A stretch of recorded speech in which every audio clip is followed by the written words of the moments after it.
For months, we've heard cries during demonstrations to defund the police by 50%.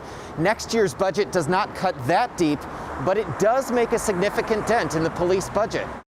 SPD will have to make do with much less. The Seattle City Council just approved a plan to slash next year's police budget by about 18%. There are cuts to overtime and training. Dozens of vacant jobs will not be filled, and 911 dispatchers and parking enforcement will be moved out of SPD. Millions of dollars will instead go to community programs. Activists who've been marching for months consider this a win.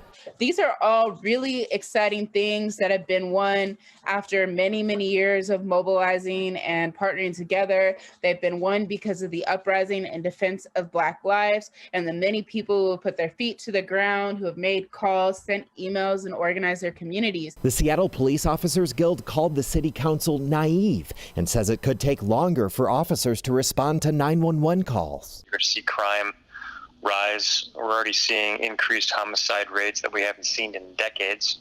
You're going to see longer, if not hardly any, follow-up investigations relative to the secondary piece of a 911 call for help. In a statement, Mayor Durkin applauded the City Council for taking a more deliberate and measured approach to the budget than occurred this summer, which led to the resignation of former SPD Chief Carmen Best. This budget cycle is especially challenging because of a steep drop in revenue caused by the coronavirus pandemic. Even so, the spending plan includes dollars for COVID testing, food assistance, and small business grants.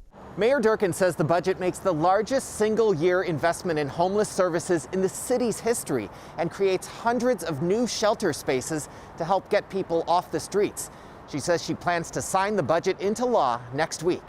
In Seattle, Ted Land, King 5 News.